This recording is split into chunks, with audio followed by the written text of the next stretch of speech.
دي مقارنة سريعة كده بين مشروبات السعادة والترطيب على القلب زمان، حيث اللافزلكة والفن في اختيار الميكسات اللي تنفع تتضاف على بعض، وبين مشروبات اليومين دول اللي ولادنا مقتنعين إنها آخر ألذ حاجة. يلا بينا.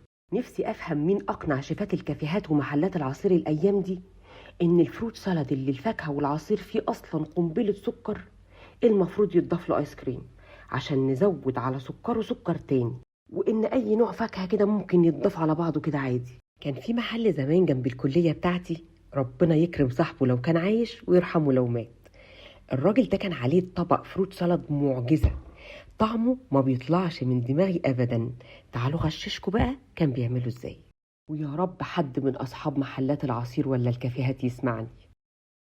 أولا في حاجة اسمها فن اختيار الفاكهة، بمعنى إن كل معلقة تاكلها لازم تحس فيها بالكرانش بتاع التفاح مع مزازة الفراولة، ولو مش موجودة يبقى الكيوي أو البرقوق أو أي فاكهة فيها حموضة.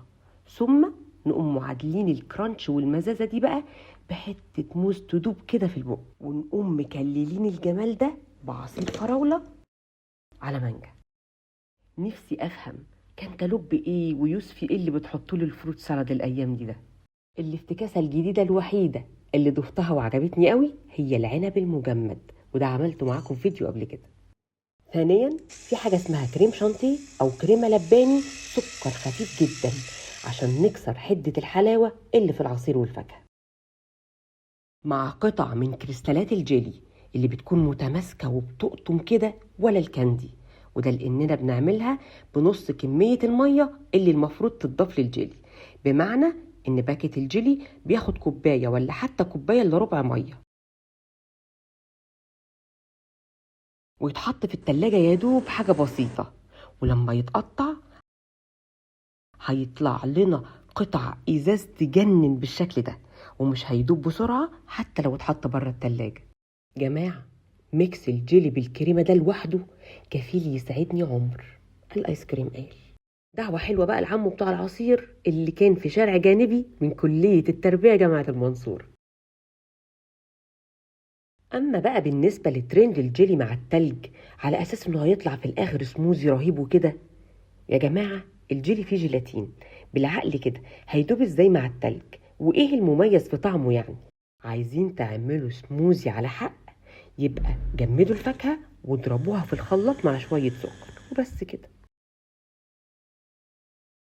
وده بقى على أيامنا كان اسمه جرانيتا، أو لو مفيش فاكهة يبقى اعملوا عصير سريع التحضير وجمدوه في الفريزر، وده بقى كمان كان اسمه لوليتا. بالنسبة للزبادو فده كان على أيامنا اسمه زبادي خلاط، وده بدون أي تعقيدات أو فزلكات، ما هو إلا زبادي بيتضرب مع شوية سكر أو شوية عسل وشوية فانيليا في الخلاط. عايزين تطوروا منه شوية يعني ضيفوله فاكهة مجمدة، مفيش فاكهة لون طعام ومكسب طعم هيديكوا النتيجة اللي انتوا عايزينها وزيادة. وفي النهاية خالص أنا عايزة أقولك، قريت مقولة كده وعجبتني قوي.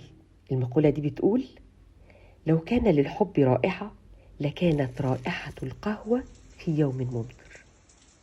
فمع احترامي الكامل للصيف وفاكهته ومشروباته، فعلا لا شيء يضاهي رائحة القهوة في يوم ممطر.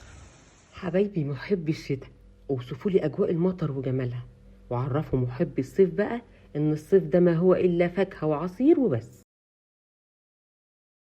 أتمنى لو الأفكار اللي قدمتها لكم رجعتكم بالذاكرة لحاجات جميلة كده زمان وأنعشتكم، تعملوا لي لايك وشير وتسيبوا لي كلمة لطيفة زيكم كده في الكومنتات عشان يوصلكم مني كل جديد. أنا شيماء البهائي.